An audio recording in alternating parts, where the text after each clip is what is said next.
not just sexual attraction, love. It's everything. You should have all of these things in your life. And if you don't, I am so sorry. So when did you start to realize this about yourself? You said at the beginning a long time ago. I'm so I went through a really traumatic relationship and it ended like 9 years ago. Almost actually 9 years ago, almost to the like day at this point, because it was right around when I started college again, and we had ended the relationship because he was horribly abusive.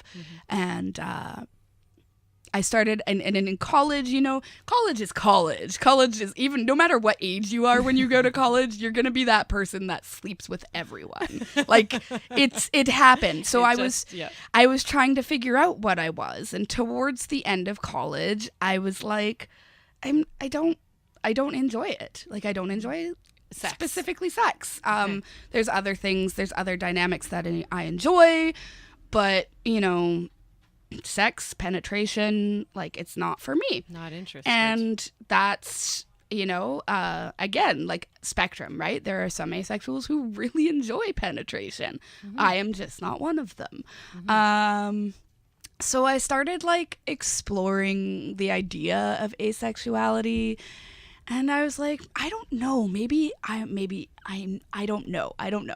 So, and then I started dating guys online because I was like, I don't know what I'm doing. So I had a lot of like long distance boyfriends for a while, and that none of them obviously worked out, because long distance, it can work for some people, but it's tough. If you need cuddles constantly and constant reassurance that you are loved, long distance is not good. Not the way. So finally, I guess when I came out about a year after I moved to Toronto, which was, I guess, 3 years ago. But I had like toyed with the idea before. I was like, I think I'm asexual. I don't know. I'm going to keep trying things to see if they work. And then like after I had moved to Toronto, my whole ideal was like, maybe it was just the people in Winnipeg that sucked. No, it's maybe I haven't everyone. met the right person. Exactly. Yeah. And that's another thing that people always say, that's like, oh, you haven't met the right person. I'm like, well, I have now, and I still feel the same way. So thanks, Grandma. What are some other stigmas that you find are just dumb or not true for asexuals? Well, the whole not liking sex thing, like that's a big thing. Like I remember I went on a date with one guy, and we were vibing so good. We were having this great conversation and eating good food, and it was great. And he was like, so what does asexual mean? Because it was on my profile. I was very blatant about it. And I'm like, well, you know, you could have. Well, I was like, you know, you could have Googled that, right? But so I was like, it just means I'm not sexually attracted to people, and that if sex is to be involved in my relationship, it's going to be 100%. It's going to be a discussion before it's anything else, right? Like we're going to be doing things on my terms, on my timeline. Like I understand you have needs. That's why I do open relationships, but this is me. Like I'm not. The guy physically turned his entire chair away from me to face the road, because we were eating outside of face the exit of the room. Basically. And I was like, all right, I guess this date is done. Let me get the check, please. Like, done. It was awful. And like, so it's the assumption that we don't, maybe it's the assumption that we don't care. Maybe it's the assumption that we don't, I don't know what the word is that I'm looking for, but it's like, cause I've, in dating, especially when I was dating, like actually going out with people and hoping to establish relationships, people were just like, nope. Like they just wanted nothing to do with me because of it. And I'm like, all right, cool. Whatever, I'm just gonna let things happen then. And that's actually how I ended up not meeting. My partner and I had met previous to me ever coming out, and we just re-encountered each other, and we were both. How do they like, identify? He's a cishet male, which is incredibly weird. I never thought that I would be in like a very caring primary relationship with a cishet male, but this goes to show you, as they say, not all men. Okay, don't say that though. I'm so sorry. So, okay, are you able to explain to the masses then what is happening for you when you are having sex? What is going on for you then? If it's not sexual attraction for the other person, what is your headspace then when you have sexual experiences? So, now here's the question: is it pertaining to just with my partners or pertaining to other? Yeah, so different questions. Okay. So with my partner, we first of all, we very, very rarely have penetrative sex. Yeah. Like, again, I'm a victim of assault and abuse, so penetrative sex has always been triggering. Always been very. Even when I wasn't a victim of abuse and assault, it was still very difficult and painful, not enjoyable. And, you know, I've seen doctors about it.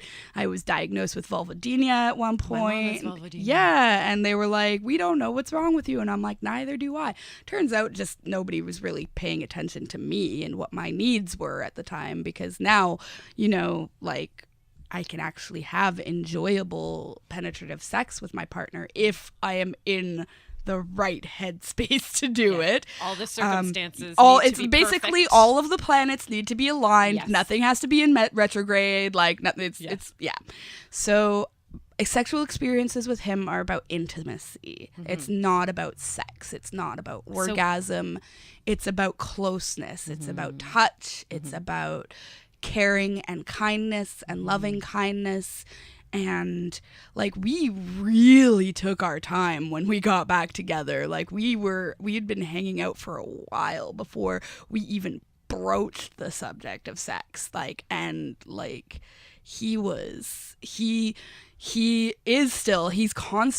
check-ins constantly. He's never, you know, like an aggressor when it comes to sex. He'll initiate, but it's always like, can I do this thing? Yeah. And then, ongoing consent. Ongoing, which is, you know, like, when I tell people that and they act shocked that he does that, I'm like, and your partner doesn't? I'm so very sorry for you. Like, you need to have that discussion, because consent should be ongoing. Consent should be, and there's times where the conversation, just an ongoing conversation. Why are you not talking? Even just about pleasure. Yeah, like in general. Like, just this feels good. Yeah. This doesn't. Don't do that. This thing that I've been doing for the past 2 years. Yeah. Still is your jam, right? Yeah, like, exactly. You still are enjoying it. Like, check in. Like, talk to your partners. Yeah. And like, there's days where don't just set it and forget it. Yeah, exactly. Ever. And there's days that he has no interest in sexual activity, and I'm like, cool. Like, let's just hang out and watch cartoons. That's like, kind of a jam anyway. Yeah, exactly. Yeah. Like, let's just chill. Like, we're like, we've like, and it was so funny because when we started dating, we were so sexually incompatible because he wanted to do more all the time, but I was like, I'm not ready. And he's like, that's cool. So that's why we have, you know, an open relationship, right? Yeah. He's allowed to go and he can have sex with other people. You know, I'm to be informed. I don't want to know the details. I'm the same way with our poly stuff. I'm like, I don't need to know. I don't need to know the details. Just let me know, and please also get tested, because wear protection. Yes, wear protection. Get tested. Yeah. Tell me what's going on. Keep me in the loop. I don't have to know everything, but just. I'm the same way with discretion. Yeah. Like, I'm in an open dynamic. Yeah, exactly. And it's very important to like I said, it's all community, like, all relationship, every relationship, any relationship, partnership, friendship, even like your boss and you, like, job wise, you need to communicate things, right? Like, you need to set the boundary. You need to have the, So how is it different than with other partners that you have sexual encounters with? So I very rarely have sexual encounters with any partners at this point. I actually am not even seeing anybody else. I've had interest in a couple other people, but I'm like, let's hang out. We'll see what happens. Like, I never really dive into relationships anymore, because I went through that. It didn't do any good for me. So what about like casual encounters then? I don't have casual encounters. Have you never had? Like, I have. In this open dynamic? Well, not in the open dynamic. I have not had casual encounters.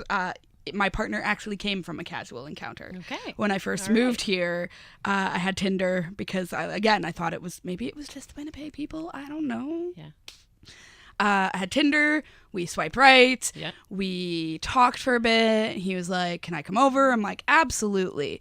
And we had fucked several times before we'd become a partnership, and like, so we'd had and that's the thing, is that he was such a caring and attentive like fucker. I don't want to say partner. I want to say he was a caring and attentive sexual partner at that time, which is what attracted me to him and made me want to go back and see him a few more times. Yeah. We had fallen out of conversation for a while. I had some really traumatic stuff happen to me. We had re-encountered each other because after about a year of being off of the internet because I was very not okay with things, I had loaded my Tumblr, and he had posted a selfie, and it was the first post that loaded, and I was like, this is kismet. You're still really cute. So I messaged him, and he's like, I have been wanting to reach out to you. I didn't want to trigger you. I didn't want to impose myself on your life. I knew you were going through some things, but I'm so glad that you reached out to me. And I'm like, okay, so you're cute and you're sweet. Oh, okay. Into it. So, and then we just went from there, and it was great. But since being with him, I have not. I mean, I've gone on a few dates with people. They mostly been trash. Yeah. I should clarify that. The men I have gone on dates with have been trash. The women I've gone on dates with have been fantastic and lovely, honestly. But if you were to have casual sex, that would be can you even picture that? I can't even picture that for myself. Okay. I'm like, that's not a thing anymore. Not it's a just thing you want. No, I need that connection. I need that loving kindness. I need that.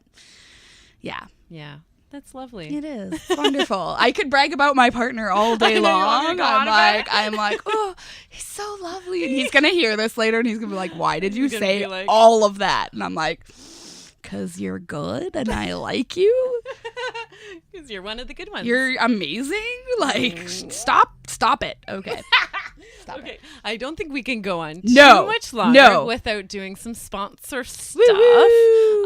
So we're going to be back with Versace in the second half, of course. Yeah. Firstly, let's give some shout outs to some great sex positive businesses. Yeah. The first of all being Oasis Aqua Lounge. Oh, I love Oasis. Amazing sex club here in Toronto.